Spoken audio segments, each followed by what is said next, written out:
Hello, this is Wishingwell and welcome back to episode number 2 on how to set up a fireworks display.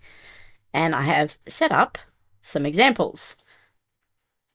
The good thing about doing dispensers and these little guys, skulk sensors, is the fact that you can put them in any orientation that you want, pretty much. It has to be north, south, east, or west. It can't be on a diagonal because obviously Minecraft doesn't do that. However, these are the things that we can do. So for example, we've got the basic sensor and dispenser like this. You can use these for sending off flight duration rockets. They're easy, quick, and pretty much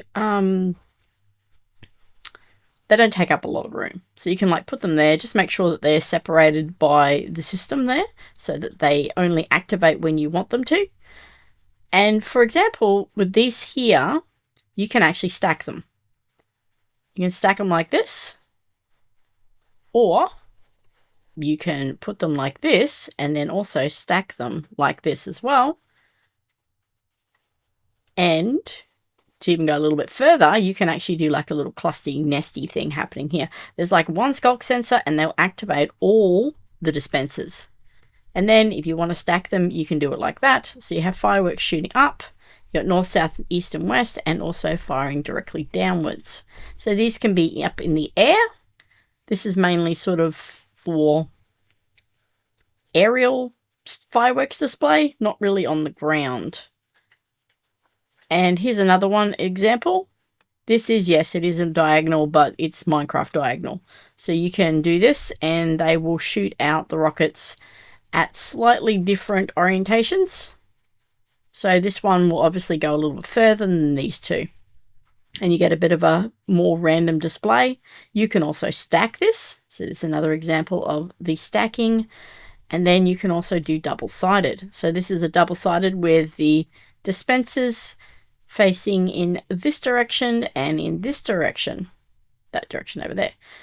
However, you can also do them so they're staggered. So you can have half facing that way, or a fourth that way, and then if you have a look on the other side, they're facing that way and that way. So they're basically doing the whole north, south, east, and west.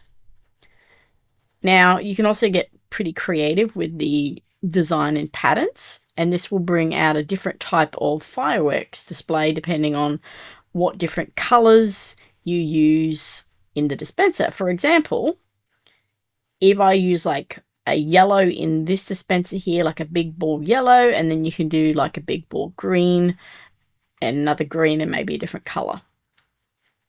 Some of these dispensers are the ones that I used in the fireworks display for 4th of July, which is where I got some of the effects from.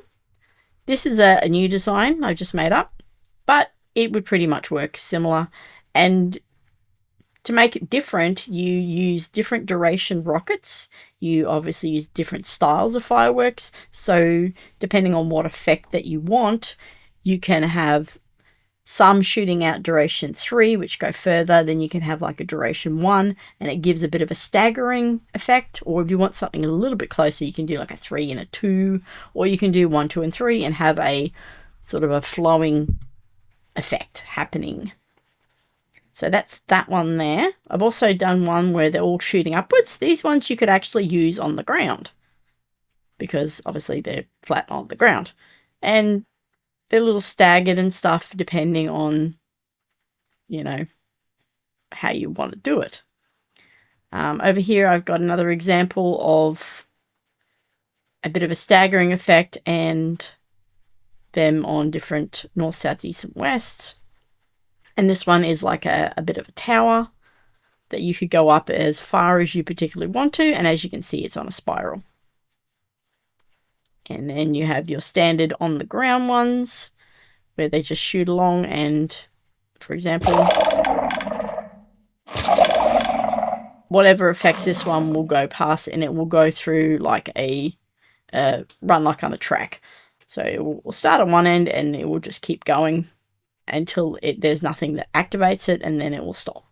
And then you have ones which are upside down.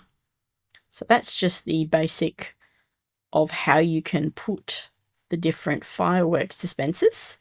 But now I'm going to set a few up of these designs a little bit further away and add some fireworks to them, make it nighttime, and show you exactly what these guys can do. I've set up a small fireworks display. I've got different dispenser designs. This is basically what I've thrown together. I put out the orange wall so you can see the distances between the two and basically where the fireworks runs off. So I'm just going to start it off, and then once I've finished, I will then explain how it works.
That was just an example on how to put dispensers together.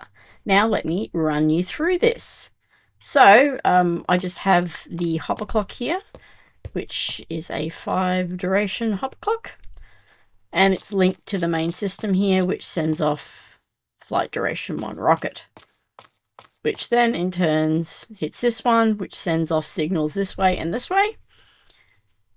This one to the first fireworks thing, and as you can see, it's got a 3, that's got a 1, and that's got a 2 in it. So that's how you get the different effects, by doing different flight durations. And when you do the different flight durations, obviously you can do different colors to get different effects, depending on what you're looking for. So as we continue along here, this is another flight duration 1 rocket. I only use flight duration 1s for this because I didn't really need to make it that big. And then that one strikes it over here, and this is also flight duration 1, which heads up that way. Then you have this, I won't say monstrosity, but staggering like this, you get a specific type of effect. Same with this one here. And as you may notice, it had this really cool sort of effect up in the sky, partly due to the different duration rockets that we have in here. And these ones here are staggered between 1 and 2. And then we go back down to these nesting ones over here with a little skulk sensory line to them. And I've added a few dispensers so that we could keep things sort of happening, because some of these won't actually trigger all the way through. This was a bit of a learning experience for me as well, because diagonal doesn't really work as well as the ones that are actually joined. So there you go, I learned something as well. So yeah, that is pretty much how you can design and put these dispensers together. And as you can see by how I've just thrown things together here, that your configuration or your styles of them are pretty much as your imagination can go with, really.